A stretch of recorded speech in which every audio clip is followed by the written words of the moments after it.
Now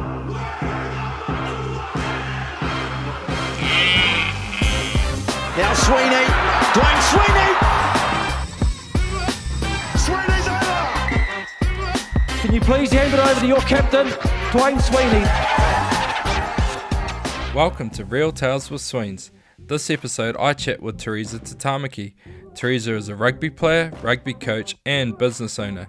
She has played rugby for both Auckland and Waikato at provincial level, represented the Black Ferns in sevens and the 15-a-side game.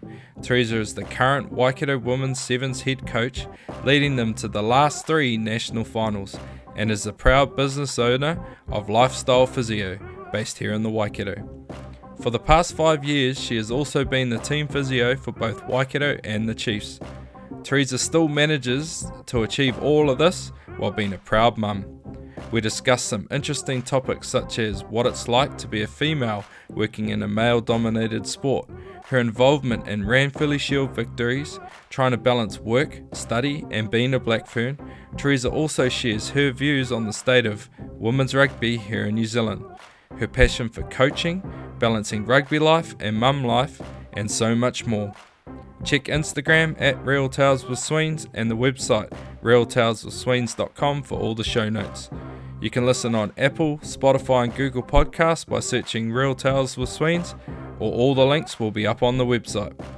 Teresa was the perfect guest, thoughtful, articulate and passionate, and I want to thank T for sharing her tale. Enjoy the podcast. I'll start by how me and T first met. So we've kind of been in the same circles for a long time. But in 2017, when I came back to be involved with the Chiefs from Japan, when I moved back home, was that when you were pregnant with Keanu?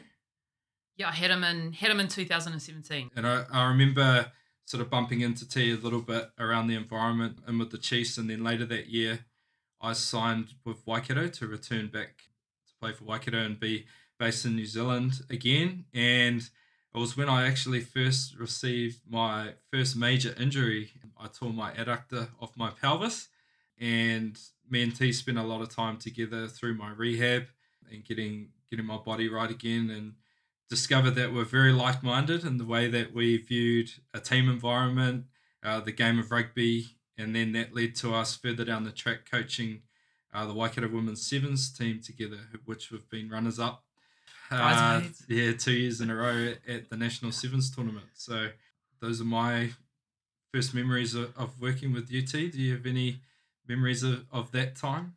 Yeah, I do. I remember sitting in with the specialist with you and going through that rehab process. But my memory, the clearest one for me, was when Toddy and I, the trainer at the time, were taking you through some return to play direction changes, and I can remember exactly where we were on the field when you were doing your footwork fend as a bit of change of direction, and then I think I asked you about that, and then you went into the story of how your old man had taught you from when you were real young about your footwork and your balance and the fend. And from that moment, I was like, right, I need Sweens to come and say that exact sentence to my sevens girls, just because of the way you articulated it, made it really clear. And it's something that in my head, I had an idea of obviously what I want them to do. But with that particular skill, I was like, nah, I need Sweens. Cool. I do remember that, and I thought we just hit it off like immediately with the way that we viewed the game and the team environment, the team culture, and all of it together. And yeah, that's why I think that was such a, I suppose, in my mind, a successful coaching partnership. I really enjoy coaching with you, and we have a lot of fun doing it. And we have an awesome group of girls that I hope will listen to this podcast. And yeah, so we'll just go from there. Like I said, you were a Black Fern. You played both 15s and 7s. You've been involved with Waikato and the Chiefs as a physio. You're physio for the Black Ferns. You've coached at provincial level with the 7s. What's your most memorable, or some of your most memorable moments or games that you've experienced in rugby? I've had so many. I'm a little bit cliche because they've sort of made me and shaped me to how I look at things, how I do things now. I think obviously being selected for the Black Ferns for the first time, my first year was 2007. That was huge. I had played off the bench for Auckland most of that season. When I actually spoke to the Black Ferns coaches, Warwick Taylor, at the time, and he asked me, he was a backs coach, he asked me why I thought I'd been selected, and I wasn't too sure, but it was one game that they'd seen me play at Eden Park against Otago, and I think it was the first start I'd had that season, and that was my chance to put my hand up, and I just went, I think hell for leather, and I was at every ruck I could get to. I think I was almost playing like a Lucy, and that was essentially one of the reasons that I was selected in the midfield. And so I remember that clearly because that was a tough season. I always wanted to be a starting player, but I learnt about how important it was to play off the bench and to come on well. And then obviously when I got my opportunity with Auckland, it made a huge difference for me going forward. So that was huge. I think with that too, like learning to play off the bench is like a really good skill because through my early part of my career being a utility, it was somewhere that I ended up a lot was on the bench, and just being able to focus on those moments, look at the game for what it is, assess it, look for opportunities, go out there and execute is like a really good skill to have. And I found that for me in the early part of my career, doing that really helped me later on in my career once I was getting more starts, that it taught me to read the game a lot better and to be aware and looking for opportunities. Did you find that? Yeah, because I often, when Sevens was a 10 player game, again, I was often on the bench because of sort of being able to cover. And initially I found that really tough because my thought process was like, nah, if you've got to be starting. Yeah. But yeah, it's just as important to be able to come off the bench. And if you're reading the game and if you can see things, you can actually make a difference when you get on the field, and you're fresh and you can give another voice.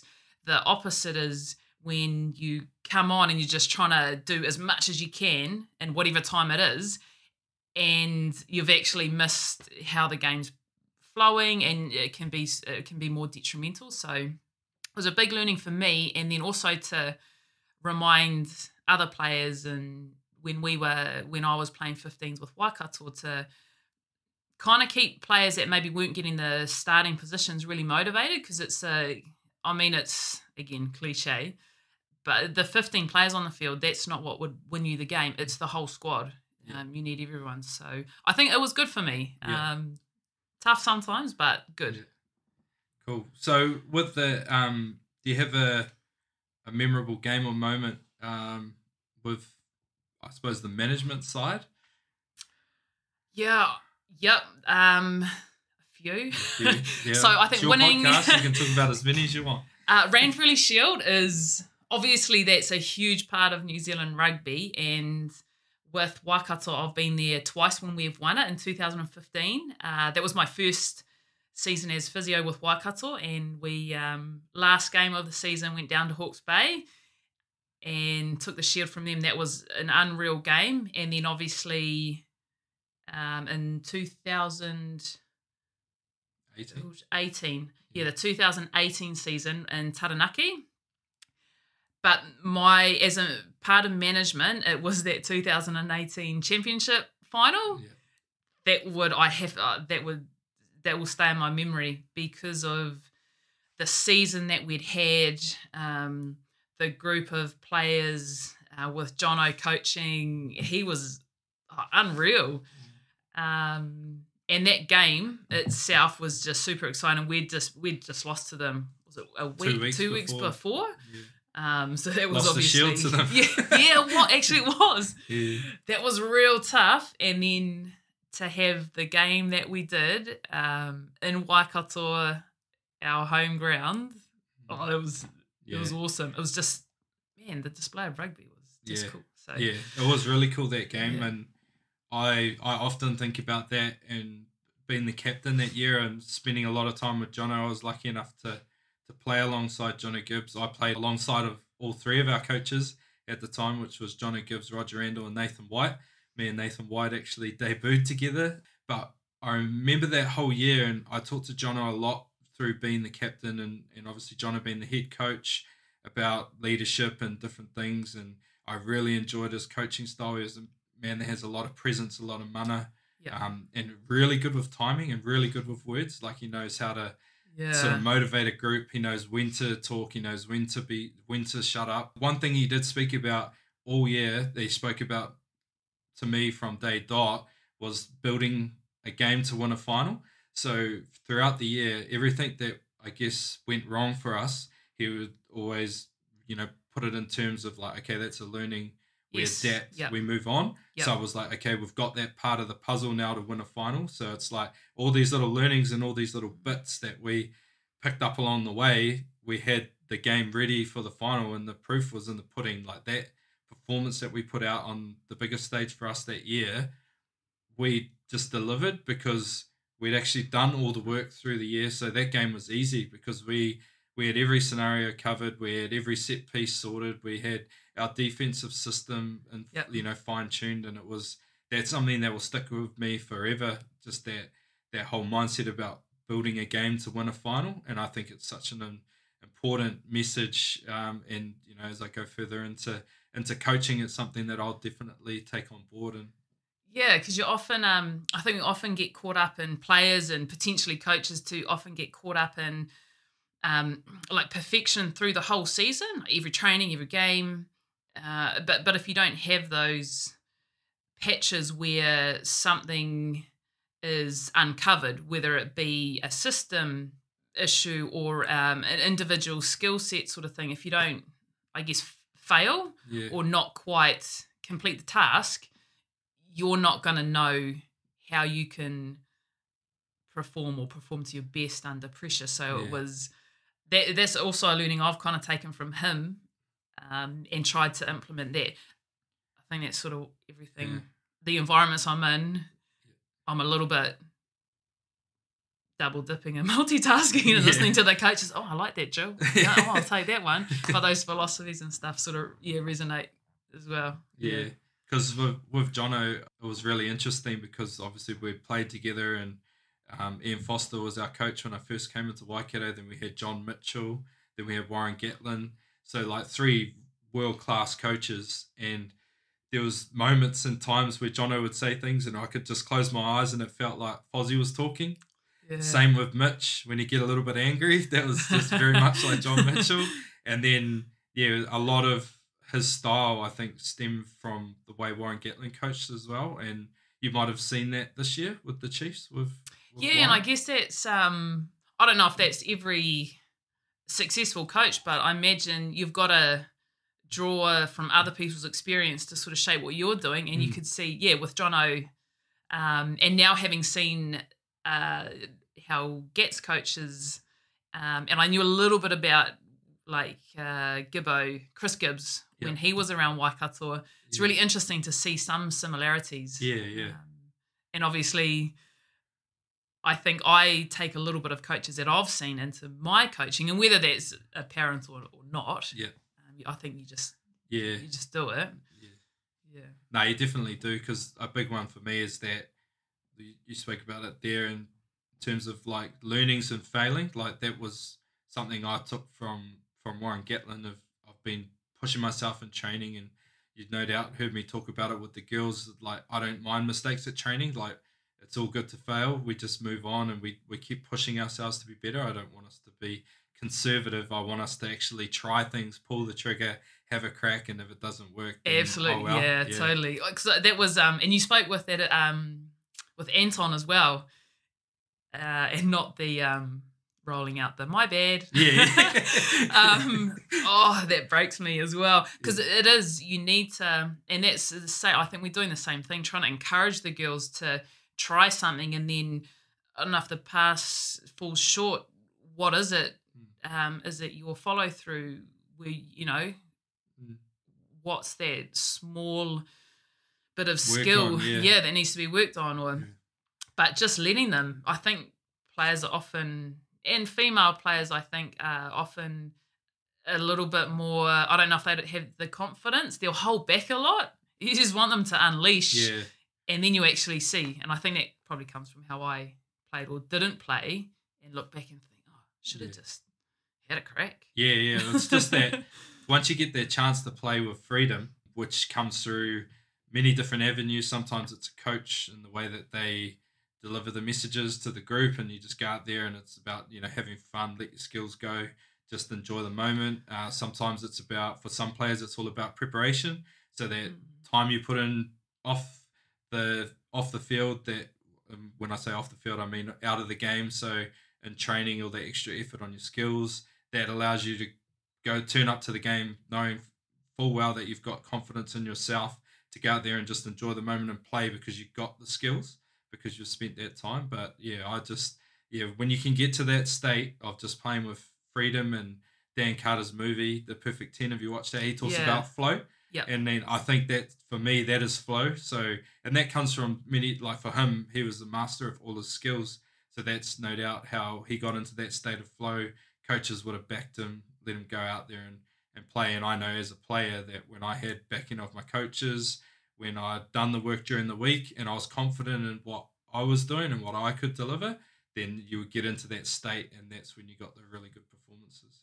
Yeah, totally. Confidence is the key, eh?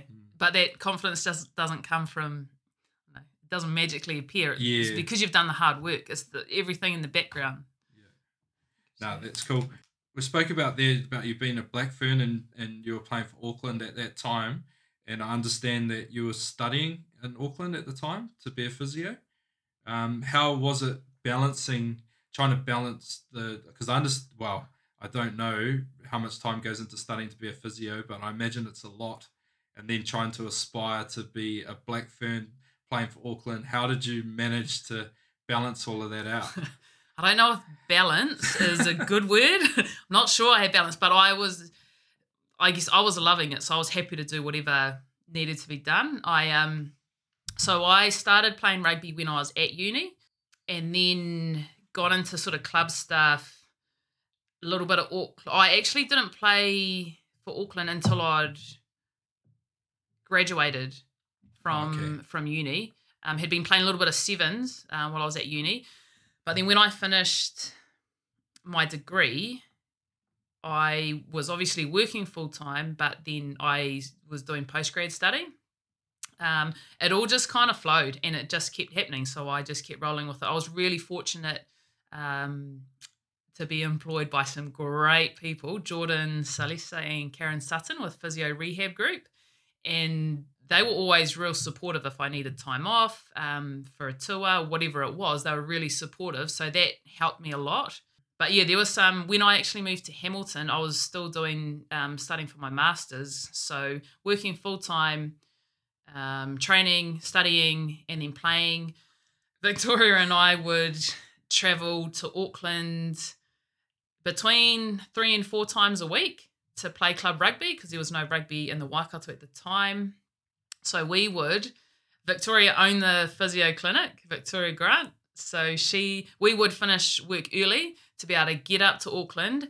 We'd do a gym just to make best use of our time and miss traffic. And then we'd go to club training. If you didn't make 2 club trainings at Marist, you basically couldn't play. So that was our cool, sweet as, we'll make it work. Yep. And then when we'd switch into the Provincial Cup, so playing for Auckland, we'd have to add on a little bit more, and then we'd play all our rugby in Auckland. So heaps of travelling, some good banter in the car. But that was just what we did, but just loved it. So yeah, I don't know. I don't know how we did the balance, but it was doing something. So rugby was my enjoyment. That was my social life. I don't really have much outside of work and rugby, but that was fine for me. I was doing it with my best mates after a game or during a tour, after a tour. That was the stuff that I was sort of living for. So none of it was too hard. Yeah. We'd do some early mornings, so there'd be 5:30 gyms, go to work.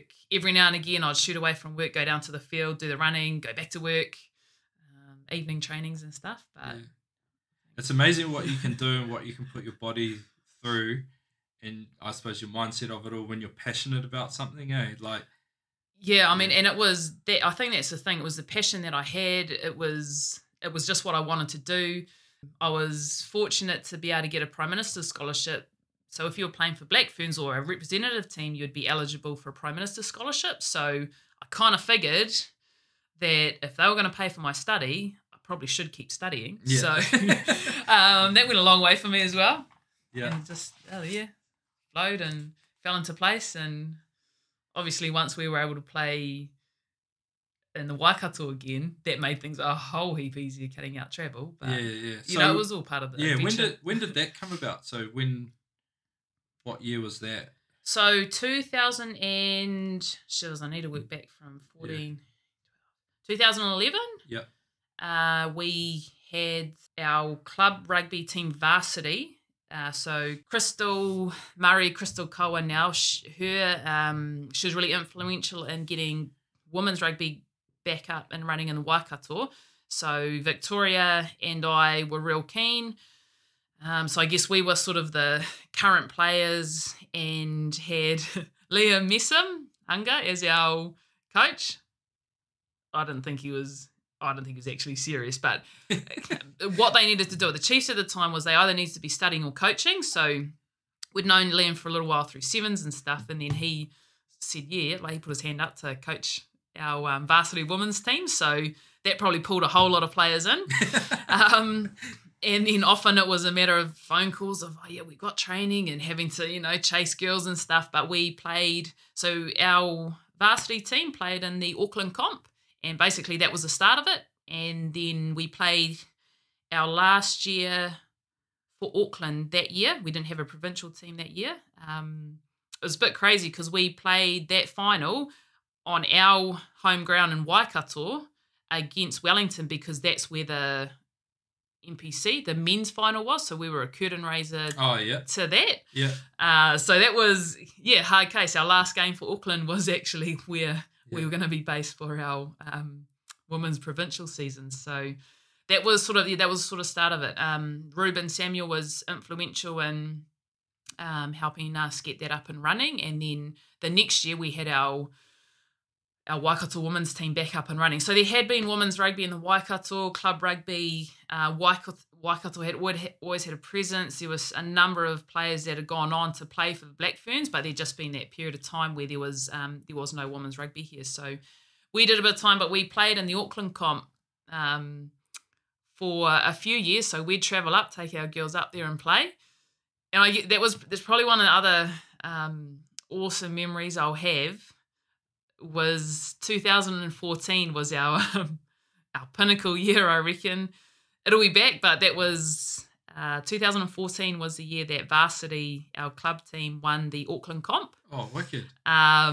We'd sort of every season we'd just jumped up a little bit, made it to the finals the year before, and then 2014 was our year. So that was awesome. And then basically our club rugby team was the makeup of our provincial team, and that year we made it to the final with Auckland. And although we didn't win that final, I think for the girls that were playing, they'll remember that season, that game forever. We were a small team and we didn't have a huge amount of experience, but we played as a team, had an awesome culture, and it was an awesome final that Auckland got us, but I think we put up an awesome fight, and it was, those memories that sort of stick with me. Yeah, was Ruben coaching that team? Yeah, So, Ruben was coaching the sevens team and the 15s team. Yeah, and you can see it. There's so much respect. Like, I wasn't around at that time. I was overseas and playing in Japan, but I can see now when the girls are around Ruben, there's so much respect for him, and I suppose what he did for that group through that period of time. And it's actually quite hard yards. It's quite a cool relationship to see so much respect for a coach, and that's full credit to Ruben and the work that he put in. Oh, he's amazing with a woman, because it's not an easy task coaching females, and I think male coaches. And I mean, but you've done really well with it, because it's you go between women are emotional, all those sorts of stereotypes or whatever. But if you actually peel that away and coach them like you're coaching an athlete, like happy days. And Rubes had to work pretty hard through some emotional times with the group, and when females think they're always right and that way's not good and we could do it better, all that sort of stuff. But he was passionate about it. He was genuinely invested, and he had a vision. Sometimes we didn't see it, and it needed to be explained a little bit. But he had a vision, and when you look back from that 2014 season, he'd sit there and I told you so. But it was because he'd worked us up to that, and I guess similar to Jono working up to each game to a final. That was basically something real similar. Yeah, no, that's cool. I want to talk about, you played obviously for the Black Ferns, but then you also played Black Fern Sevens. Did you have a preference? Did one come before the other? I imagine at that time when you played, there wasn't as many Sevens specialists as there is now. Is that right to say? Most of the girls were playing in both codes? No, there wasn't a lot of sevens at the time. So we had a Aotearoa Māori women's sevens team that would go to Hong Kong, sort of invited to Hong Kong. So I played in that for a few years. At the time, there was no national team. So there wasn't a heck of a lot of sevens that was being played. And it was in 2008 that was first going to be a women's team, and that was to qualify for the 2009 Women's World Cup. So that was being played alongside the Men's World Cup in Dubai, and that was where the IOC, the International Olympic Committee, was going to be. They had the three sports that they were deciding what would be in the Rio Olympics. Basically that was where it got reignited, sort of that 2008. So I'd made Black Ferns 2007, was fortunate enough to have played some sevens, and then so was in the framework and putting my hand up to be involved in the national side, essentially. So Did you have a preference of the two? Or do you felt your game suited one better than the other? Or? To be honest, with the way my career went, who knows? I enjoyed sevens though. I loved playing sevens. I loved the space. Not that I was fast at all. I was fit, and I'd really work on my fitness so I could maintain the same speed at the beginning of the game to the end. Yeah. But it's because I wasn't exactly fast. Yeah. That's very similar to me when I played sevens. Yeah. But I just loved sevens because there was sort of freedom, there was space, and it was hard. It was mentally sort of challenging. Certain people love that though, eh? Like something that's mentally tough and hard to push through. Like you see it. I think I see it in you now when you jump in with the girls at training. So competitive. I'm a good trainer. Yeah. Great trainer. So I think sevens I enjoyed sevens. I enjoyed playing sevens. I enjoyed the challenge and differences. But then I think I play real similar. Like I'd hunt like a Lucy. I started my 15s as a midfielder. I played my sevens as a hooker. But then I ended up finishing my 15s career as a hooker. So I don't know, go figure. Nice. So we'll go off rugby a little bit now, but no doubt there's probably going to be a little bit of crossover because your business, Lifestyle Physio, which is based here in Ngaruawahia and in this city and in Hamilton. Yep, two clinics, one in Ngaruawahia, one in St Andrews. Yeah, so obviously starting up the business, was it easy for you? Did it help that you had there's obviously a pretty strong passion in sport, and being a physio is closely connected to sport. Was that a reason to get into physio to start with and then to start the business? Well, physio, I didn't want to work at a desk. I couldn't see myself sitting at a desk all day. I wanted to be involved in sports and do something outside, and I kind of fell into physio that way. But it took me until 2015 to actually work outside in rugby, because physio is not really done outside. But that was, I did sort of have that link, and it obviously involved sort of the human body, and that did fit well with me. With the clinic, it was actually Victoria and Ipeka that had started the clinic initially in Ngaruahi in 2007. So I came down and worked with them, and then Ipeka sold her shares essentially to Victoria when she started a family, and she's since come back and is working again. And then it was 2015 when Victoria, she had her little girl August, and they were living in Rotorua at the time. So she was travelling over a few days a week, and I bought the business from her, really took over from her. She wanted to be able to spend time with her family in Rotorua. That's where she saw her future, and didn't just want to see the practice sold to just anyone. She sort of had a vision for it, and it was real. We had a similar philosophies in how we practice, so it wasn't exactly what I was planning, but I feel that's the theme of my life. Things you just jump at opportunities. Kind of like, too much planning. Okay, yeah. So took it over in 2015, and it was all a little bit busy because that was the year that I was playing what ended up being my last season with the Black Ferns, and started my career in sports physio. So it was all kind of coming at once, but it's all worked out. Yeah. You must drink a lot of coffee, T. You're very busy. Yeah, I really like. Yeah, coffee's good. Coffee's good. Cool. So that segue quite nicely into my next topic. So, being the physio for Waikato, which started in 2015, which we understand now was a very busy year for you, with finishing playing, buying the business, going into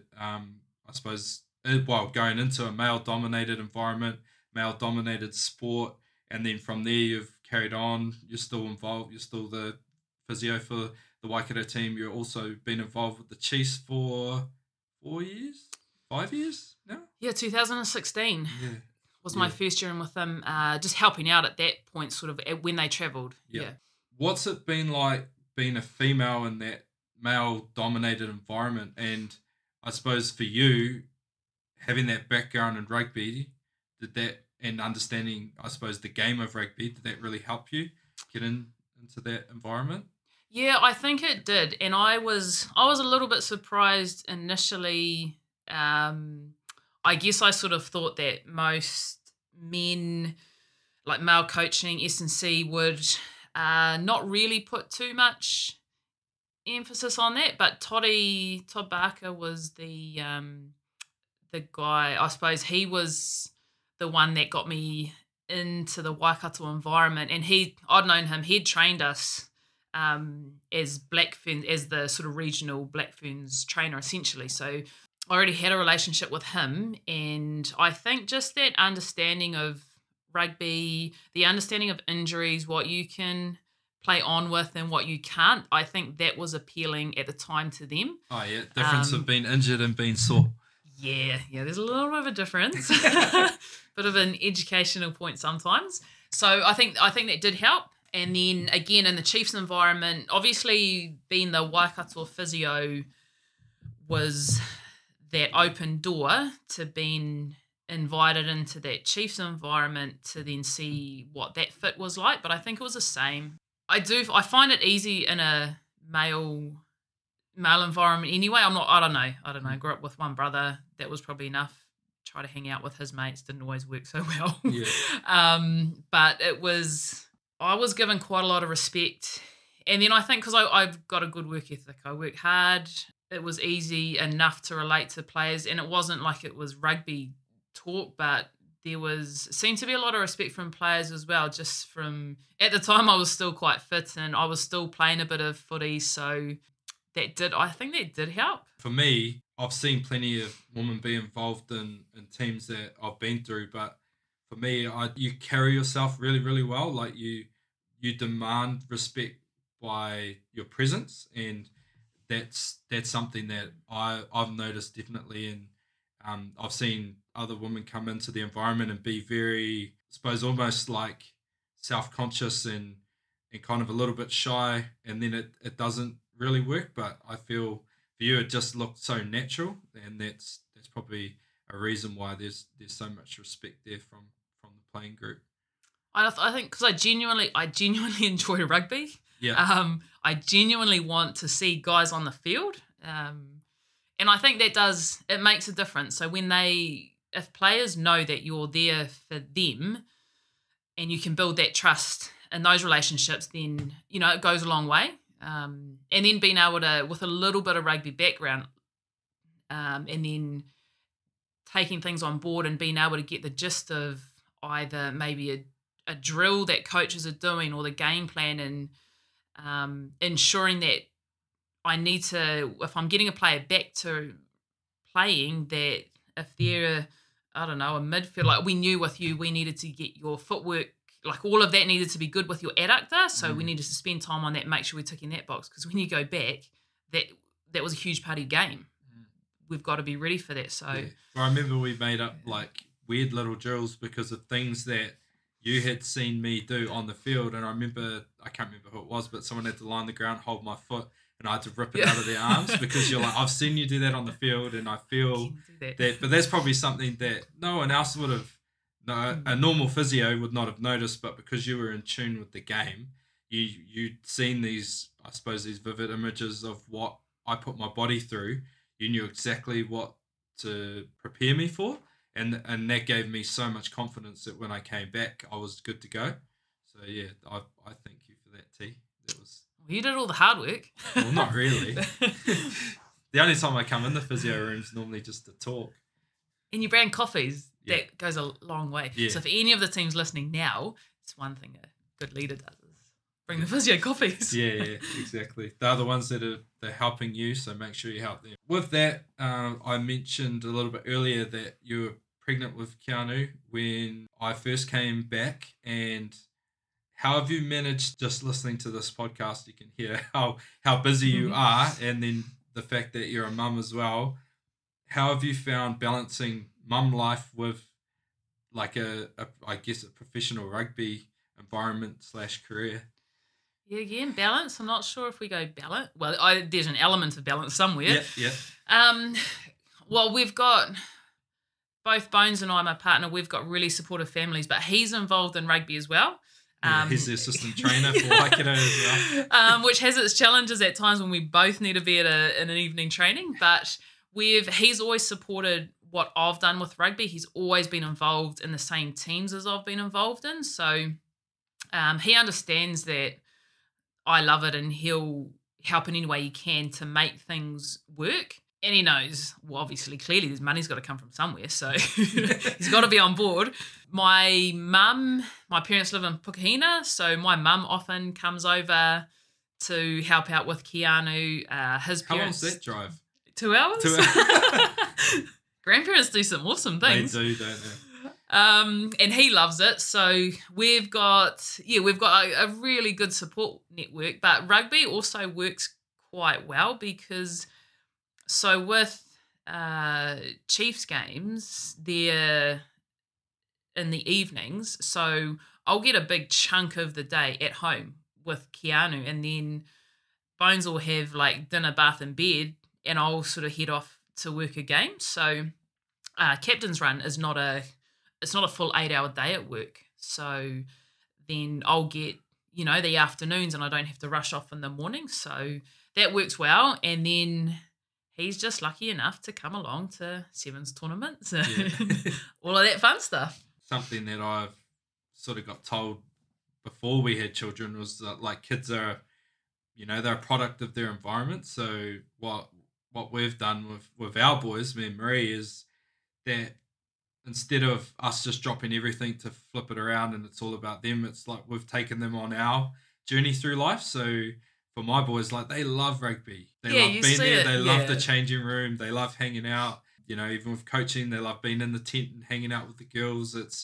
They really enjoy that, and I think it's because they see the enjoyment that I get personally, and that rubs off. So, like I couldn't care less if the boys grew up to play rugby, but I can already see them wanting to go down that pathway because they see the enjoyment that comes through me, and and how much I enjoy the environment. As part of that, I'm trying to share with them, like teaching them what success is, and it's about that team environment. It's about being a part of, like a team sport, and I think it's really good for them to be immersed in it, really, because they've been forced to be, because it's been my life. That they've got a really good understanding, and I even see it now. Like both my boys are playing rip rugby, and Cooper will high five his teammates when they do a good rip, and it's not always about, he doesn't see a try as success. For him, I teach him that just chasing hard and being there for your teammates is success. So Yeah, it's that's cool. for me, when he does a big chase and he tries to get a rip and he trips over and he gets up and gives me a thumbs up, it's like, I really can see that he's starting to value being in a team. It's not about him personally doing well. He just wants to be there with his mates and really enjoy it. And I think that having that ability of being able to invite them in and let them be in a changing room and experience that, and he knows, like, he's met all the All Blacks and the great players, but to him, he don't know who they are. He's only 6, but he just sees them as first name basis or a nickname that they know them by, and they really enjoy that. And how cool is that? Because they'll maybe now they don't quite understand, but awesome memories for them, and they'll look back on that later and be like, "Man, my dad was cool." Well, they probably think you're cool now, but it's cool when we see your boys at the games, and they'll come running out, give you a hug, and it's neat to be able to look out and try and figure out where Keanu is, and then same thing, have him in the tent, and I guess you're sharing what you're passionate about. So I think that's something that will help them grow, and it just gives them different experiences. And the coaches and the teams that I've been around have always had a huge emphasis on family, and I didn't realize it, particularly at the Chiefs. Renz was coaching when I was initially in that environment. There was a huge emphasis on family. Coops was the same. There's such a big emphasis, and I had thought in a male-dominated rugby world that it would be a little bit like, yeah, cool, your family's at home, you come to work and work, quite separate. But I was really surprised, actually. I don't know that I should have been, but I was, with how family-orientated coaches were. Yeah. And I think it brings out the best in players, because if things are going well outside of rugby, you're going to bring your best version of yourself. So I've always seen that side of rugby as well, which makes it so much easier, especially being a mum. I've actually not had, I can't even think of a day that I've not had to go to work because of having to have some sort of, I don't know, parental responsibility. But we've had nights at the hospital, we've had all sorts, and it just somehow has worked out. But I've been able to keep my job, and I've had heaps of awesome support from management teams and that to be able to do my job. But it's just cool. It's neat to be able to see them at games. And, yeah. But even that, like with rugby, like a lot of people that haven't been involved in professional rugby would probably think, oh, it's just super intense, like environment, that it's just like fully closed door. You go in there and it's all about the team, but it's not. Like it's there's really so much inclusive. more. It's so inclusive. Yeah. There's so much more to it that there is a time when you need to switch on and focus. But most of the day, that'll be in a meeting, that'll be when you're on the field, but there's a lot of downtime between that because you can't physically train for 8 hours of the day. It's impossible. You can't put your body through that. So there's times where, that there's little breaks in between. But, if something ever did happen and I needed to take the boys to training, and I've done it, like they just come, the injured players that are not there, likes of yourself, they'll happily look after the boys on the sideline while I train, and then vice versa. If Keanu's often in there and Bones is having to take a gym session and you're doing some physio, he just hangs out in the room, and everyone that's around will play with him. It's all inclusive, and the guys are awesome with kids too. Yeah, it's hard case. It's crazy. You see a different side of players, and I guess that all contributes to that culture of a team and the environment. And you're not on 24/7, you're not on 8 hours of the day in a training mode. So the ability to sort of switch on when you need to, and then switch off and have some fun and yeah, I'll see the guys take Keanu off and I don't know, who knows what they're up to, playing on the mats and stuff, and they love it, but there's a time and place. So I would always make sure that, obviously, a huge part of my role would be prepping the guys for a game. There's no way I'd bring Keanu into the changing room or into the medical room when I'm prepping guys for the game. But, there's a sort of a time and place for everything, but it is really inclusive. It's just knowing, where those boundaries are and what's professional and what's, how to just manage it all, really.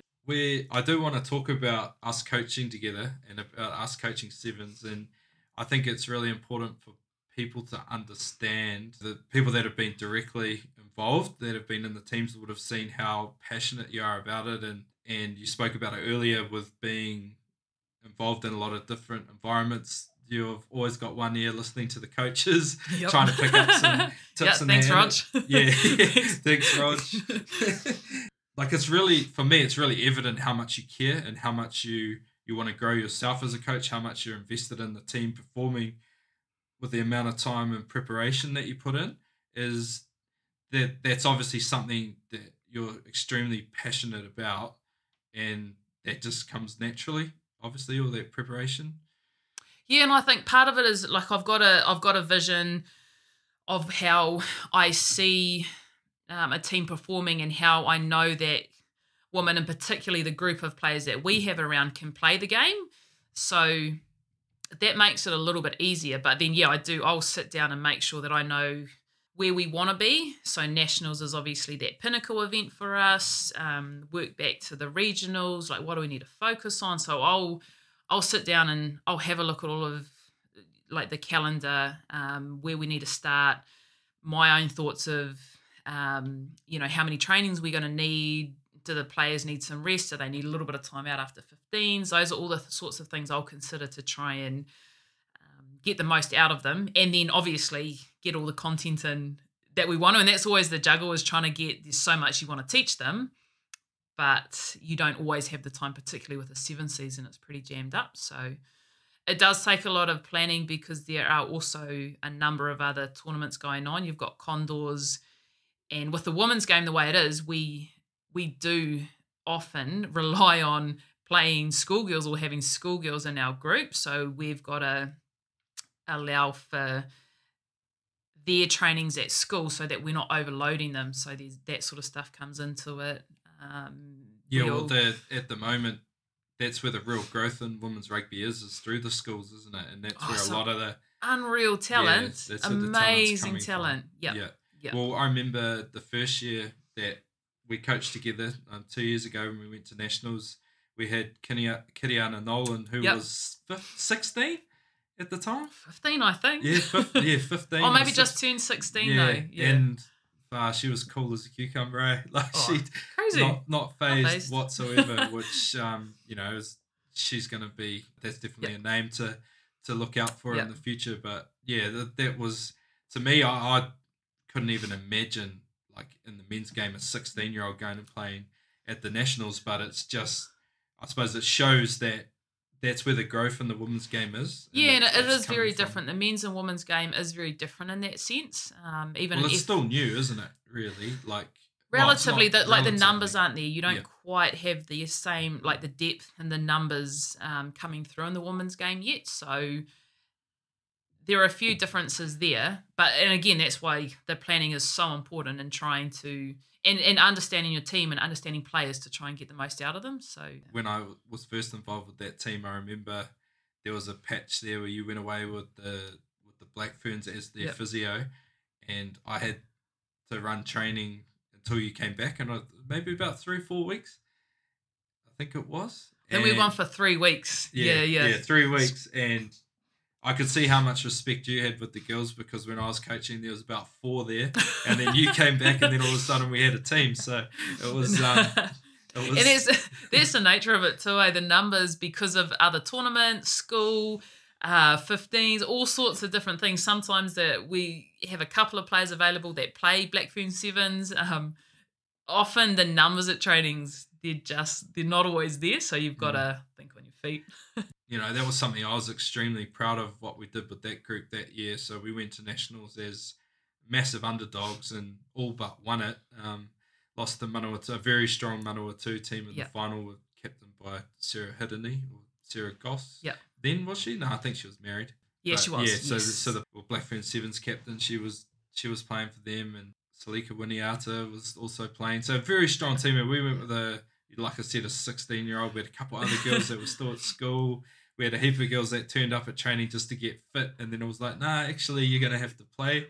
So I was extremely proud of the group. One thing I do want to touch on is, like, I've never been involved in a rugby team that gels like those girls do. Like, it's on a whole nother level. Like, it's so, you talk about that word inclusive, like, it is so inclusive. Like, there's no egos, there's no, like, we have some of the best players in the world come to our training, like Stacey Waka, or now Stacey Flula, and they come in and it's just, you wouldn't even know. And they'll help the youngest player there, they'll help the newest player there, they help some players that don't even play, they're just turning up because they might want to start playing rugby. It's just such a awesome environment. They're just good humans.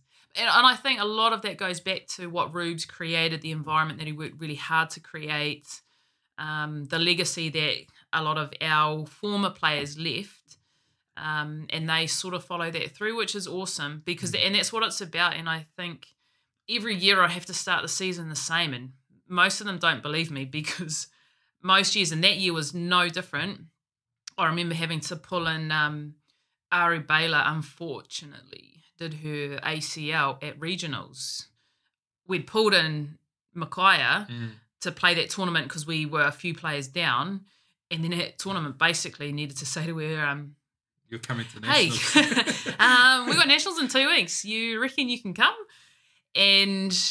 But the key, I think, is the honesty, the communication, and being as transparent as possible in terms of the lead up, the build up, what we need from our team. It's not about just coming in as a big dog and expecting you're going to make it.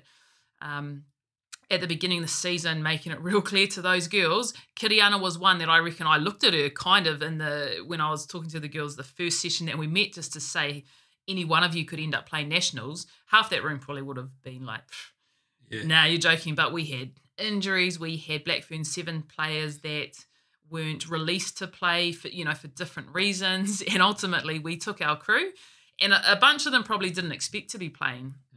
And that's about creating the environment, I think. And it had happened before when Rubes was coaching us. I can't remember if it was 2015 or 2016 season. Tanika Willison, she's contracted Black Fern Sevens player, had been eating blimmin' pies and chips all summer.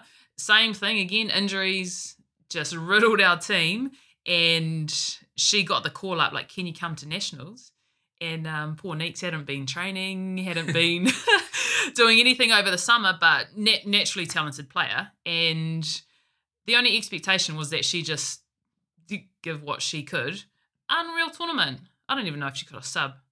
I think she asked Rubes if she'd get a sub, and nah. But it was, again, like, that's, anyone could have an opportunity.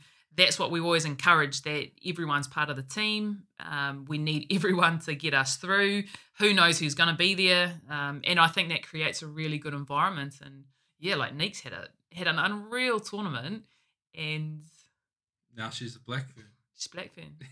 So I was flicker a quick message. Are you eating those pies and chips? Nah, she's a true athlete now. She's professional and works hard and stuff. Yeah, it's consuming that environment. Like I came in and I didn't really know.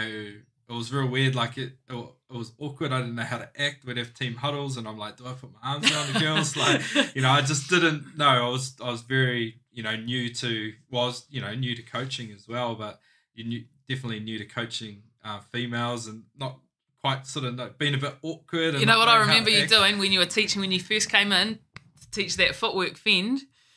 And I remember you asking me about, I think, demonstrating on a player, because you were sort of a little bit uncertain about that whole fend chest area. And I sort of was like, well, hold on a minute. Do you, all good, you can show them. I was thinking, I don't know, where do you aim for guys? Do you aim for them in the chest nipple area? I'm pretty sure you don't. So we're sort of that, like, nah. And if you treat them as athletes, and I think you've got the respect as a player. They knew you as a player. They knew what you could do. The girls are sort of like all wide-eyed. Same with when Liam was coming in. You naturally have the respect, and then when you're delivering stuff the way, like, you know, whether you're a guy or not, it sort of goes out the window. It's that coach-player relationship, and it just comes naturally because you did it. I think that was maybe that was the one time I was like, nah, just how you teach guys. And that's the thing I reckon with women's rugby is sometimes you do need to get it. There are differences between males and females. There's all sorts of, like, the physical attributes, developmental progression, I guess, but ultimately you're working with an athlete, so you've got to you work with the athlete. Doesn't you know, if that's the way you look at it, then I think you'll be successful as a coach. But no, you got it good though. Yeah, well, I ended up bloody wearing an anklet, which wasn't for home detention, by the way.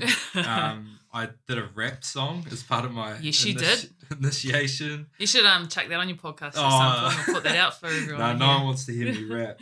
It was I just felt like like I said, the environment was just consuming. Like I was like this whirlwind. I was just like this awkward, I guess, almost like an awkward teenager again, being around girls to start with. But by the end of it, we're bloody high-fiving. And it was such an awesome experience, and something that I'll remember forever was that coaching that. Well, I really enjoy coaching them still now, but just that first experience, doing something for the first time and being all awkward and nervous, and then building that relationship and that culture with the girls. And it was definitely something very special in my rugby career, which has been going for a long time. That was definitely one of my highlights, was being involved that first season. I loved it. Well, it's awesome to see someone of your caliber with your playing background, really interested in the women's game and genuinely interested, because it's such a cool space. And often with coaching, men are looking at coaching men and their aspirations are to be Super Rugby coaches or Mitre 10 or, international coaches. So often just gravitate towards the men's game. And the women's game does have a lot to offer. It's still new. It's very different from the men's game in a number of ways. But the coaching that males could offer, having more female coaches would be awesome as well. But just seeing the way that you coach the girls and the way they respond to you, it's huge. It's huge for women's rugby too. Yeah. Well, I think the women's coaching side, there's definitely a good, like with yourself, and you mentioned Tors, who you bought the business from. She coaches by plenty as well. Like, there's that group of players starting to, you were players in that era of when women's rugby started to become more of, I guess, like semi-professional and spending more time and going on tours and all that. Those players are starting to get into coaching roles now. And I think that's only going to improve, because you talk about, someone like Tanika Willison, who's playing now. 10 years' time, when she's not playing, would have been a professional player. Stacey Walker's the same. Like, they would have been professional players for maybe 10 years. Then they're going to be in a really good position to be able to coach. So I think it's going to come, but there needs to be that. I kind of feel we have a perfect balance. How we do it now is me being, a professional player for so long, and whether I was just a player or a professional coach, but being involved with someone like yourself who has been in that women's space, played at that highest level, who's coaching, it's a good balance, and it's really good. I suppose it's an awesome little transition window until the next tier come through as coaches that have been professional players. Yeah. And there's sort of different eras, and sometimes with coaching I'm a little bit ruthless. But I just need to hold myself back, or just have a look at what, things are a little different now. Because when we were playing, we were working full time. Like, we train in the morning, we train in the evening. A lot of it was up to us. When I played sevens, there wasn't a huge amount of money in the budget for sevens, so we would get ourselves to sevens tournaments. This was in the build up to the qualifiers and to Dubai. We'd be expected to run like a 13. This was a little while ago. A 13 in a beep test, and then it was obviously sort of you're trying to hit the 5s or under 5 in a Bronco. You know, all those markers were there, but we were doing that whilst working full time, or there's mothers that were having to juggle that part of their life as well. So sometimes you have that kind of playing like, oh, we did it this way, but then you've got to remember that things that they are a little bit different now, and just have that awareness, I guess, that people are coming from different backgrounds. But then I think that's where sometimes guys that haven't been involved in the women's area often aren't too sure how hard to push or what expectations. That's what I struggled with. There needs to be, but I have high expectations, but I don't feel they're unrealistic. You know, you look at each individual player and think, well, this is actually their potential. And yes, I don't know, maybe harsh on some of the girls, but I think it's important though to actually have the expectation, because if we set it too low because I don't know, girls can't pass that far, or they can't actually do this. Well, man, Rebecca Hull, she could boot a ball at Hawke's Bay. She was Black Fern's 10 a few years ago. Man, she could boot a ball, like unreal. You tell her that she wouldn't be able to kick almost as, have almost the same distance as a guy. Like, you've got to have expectations. We can't set the bar too low. Yeah. Well, that's it. Like we talked about at the start, Lowell talked about earlier, like playing with freedom. Like if you put ceilings on things because of anything, like whether it be, sex or skill level or whatever, like if you put a ceiling there, then you're basically you're effectively stopping the growth, because you're going to create almost like anxiety around the fact that I can't do that. It's like, well, nah, you can do it. Like, let's push the boat out as far as we can go, and then you kind of, everything's about just getting that little bit better, pushing it a little bit further, and before you know it, you could be well over where you thought the ceiling was. Oh, absolutely. Because you look at some of the skill level of these girls coming through now, and it's crazy. Like the wax on some of these girls, and the little chip and chase. It's pretty awesome. Some of the girls that we coach pass better than guys that play Mitre 10 Cup. Yeah. So they've definitely, skill was not a reason to put a ceiling on them. No, absolutely not. No. Cool. So we've kind of covered it a little bit in what we're talking about there, but with the growth of women's rugby, so it's obviously it's a pretty big topic now, is how much it's sort of growing, and the Rugby World Cup's going to be here. Yep. Where do you, I just feel that you're in like a perfect position to comment on this, because you've played at that level. So you've played for the Black Ferns, you've played, for the Black Fern Sevens, you've coached at provincial level with the Waikato Sevens team. You've been involved in the men's side of the game, professional environments for 5 years with Waikato and the Chiefs. Like, where do you see women's rugby sits now, and I suppose what needs the most growth and attention moving forward? I think development in the coaching area is huge, because you've got some talented athletes, and I think what we're lacking, there are great coaches at club level. There's just not enough coaches in the development pathway for them. I think that's the area that could definitely be looked at, so that we're nurturing these players in the school, the club level, and bringing them through. And I guess I'm maybe a little controversial in this space, in the women's rugby space, because I do look at it from a really objective place. It's difficult because people often talk about the funding, and women need to have those equal opportunities, and why don't women get paid the same and stuff. And when you peel it back, obviously COVID's taught us a whole heap, and revenue is huge. Not having revenue from the All Blacks game, so that's what needs to come back first to generate some income for the rest as a business, essentially. Well, it's professional sport as a it business. It is.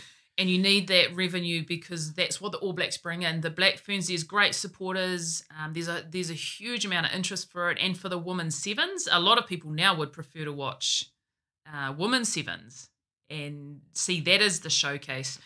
It just doesn't generate the revenue. So it's a really fine line of making sure that we're doing enough to support women in the game.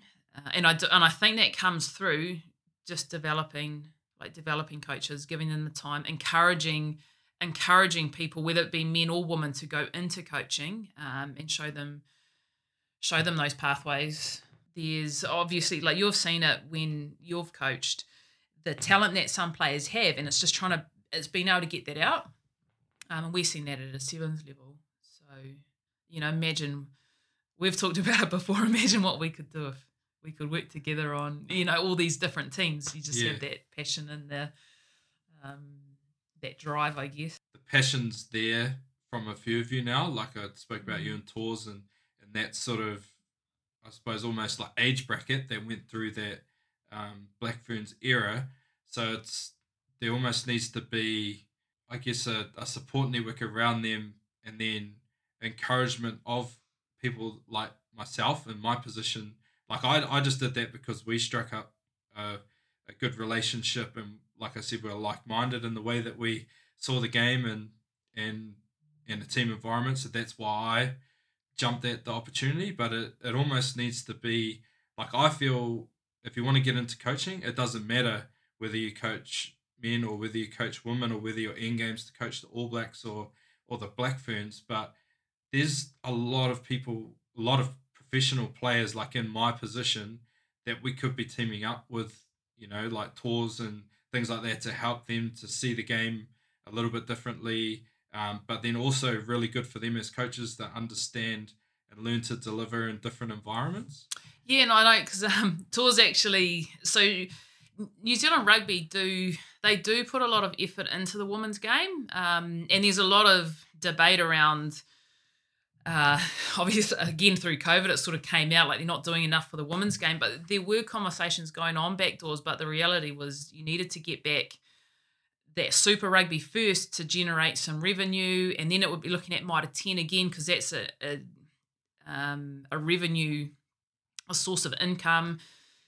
They were talking about the Farah Palmer Cup at the time, and that was always going to go ahead, and there is a lot of work being done.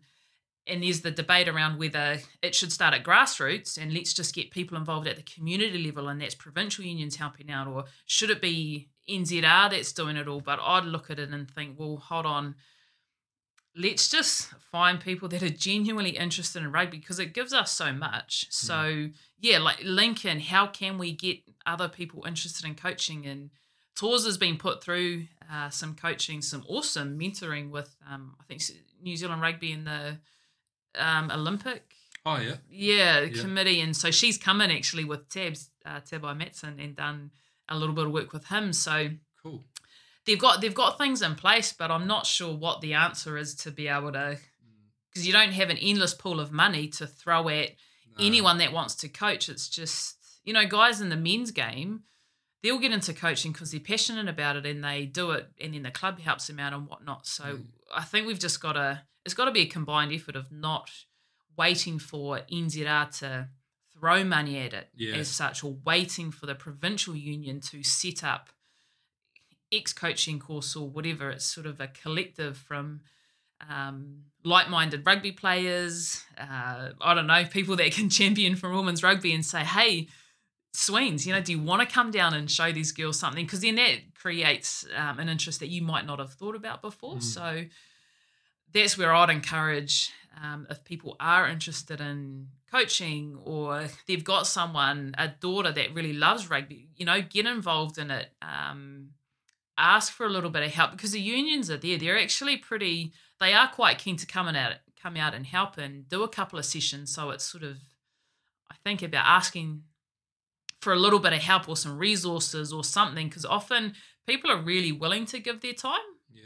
It's amazing what people will do if you ask, or what people will pay for if you ask as well. Like sometimes it's just creating an awareness around something that you want to do, and you see it so often with fundraisers, charity events. Like big companies, organizations, people out of their own pocket will put into something if they know that it's there, they're aware of it, and they believe in it, then revenue comes to be able to, access different areas and be able to do different things. Yeah. So, Yeah. sometimes it is just as simple as asking, because I did work in the community space for Waikato, and what I kind of found is like there's a lot of direction from the New Zealand rugby to push everything from the community level up. But for me, it's like everybody looks up, they don't look down. So it's really got to start at the top for me. So I was really, had some hard conversations with a few different people that work for the NZA that were saying, we need to do this, we need to do that. And I was just like, no, you've got to flip it, because people don't look backwards or look down. They look up at where they want to go. So for me, I was like, we need to, if you want grassroots to be valued, then you've got to show real value in it from the top somehow, however that is, whether it's All Blacks have to play a club game a year, one game of rugby, or whatever it may be. If you're showing that value in that game, you're going to create attention to it. People are going to be like, oh, man, I'm going to go and play club rugby for whoever it is this year because Bowden Barrett's in my club team. And if I play good enough, when he comes back to play his one game, I'll get to play with him. There's always going to be that risk of injury. And it's like, oh, imagine if he got injured playing in that game. But if it became just a thing that you had to do, that, that there's going to be injuries, and that's just rugby. That's the way it is. You can't hide from that. But as soon as we show value in, if we can somehow find a way, and I'm not saying that's the way to do it, it's only my opinion, but if you show value in the grassroots game, then you're going to create more attention to it, and then the flow-on effect will be more people will be interested, more people will give up their time, more people will fight hard for that opportunity, where at the moment it kind of feels like that's a little bit of a forgotten space, and it's the best of the best. They're still playing the game because they got aspirations, but it's that next tier that we're not really unearthing any late talents that are coming through a bit later, because they're like, oh, if it's not there straight away, they don't really see the value in fighting for that next level. Yeah, and I think that's the enjoyment of the game, eh? Like, people need to enjoy the game to keep playing. Like, you need to enjoy playing club level to enjoy rugby, to then have that passion to keep driving or to keep working. And then, like you say, you need to see that there's an opportunity out there. And I think, like NZR showing value in the women's game is really important. So, similar to what you're saying, I guess I've got similar ideas there. And that's where some of my expectations of my own personal view is that our Black Ferns need to be leading the way, so that younger players have role models to look up to that are portraying and displaying all of those traits that we want to see in a professional athlete, and someone that's the best at their craft. So that's where I think it's a collective. We need support from the NZR, and that needs to be really visible. We need to see the support from provincial unions, and not just sort of a token comp, but people that are really having people involved and employed at the NZR at the provincial level that are really invested in the game, so that they can drive it, and then players that can understand what their role is in growing women's rugby, because it's in that growth zone, and I guess you never stop growing, but that's where it's booming though, isn't it? It's not just growing. And there's such an opportunity there, and I don't know what people look at, revenue. Would the Black Ferns ever be able to draw in as much revenue as the All Blacks? Well, I don't know, but there's so many positives that you'll get out of a successful women's sport, and the growth in individuals and just creating good humans is something that comes alongside playing sports and having good sporting environments. That's what I believe. So I think that's why I see it as a collective effort from trying to draw people into the women's game, to have them interested, whether it's your daughter playing a niece, someone else's daughter, so you'll provide some sponsorship, whatever it is. We just need to have I don't know, all systems go. Yeah. And then yes, definitely have the support from the top and the value that's shown there, regardless of revenue. That's obviously it's a business, so it's important. But everyone does their little bit. You mentioned it there, but that creating good people, like that's the All Blacks mantra. Better people make better All Blacks. So, like rugby is such an awesome game for that. Like it has taught me so much about myself, about adversity, about work ethic, about responsibility. Like, yeah, it's such an awesome game. Most sports do that. Like sports and I suppose COVID has shown us how much we rely on sport to make the world go round almost. Even if it is just as an outlet, just something to watch, something to enjoy, something to go and do.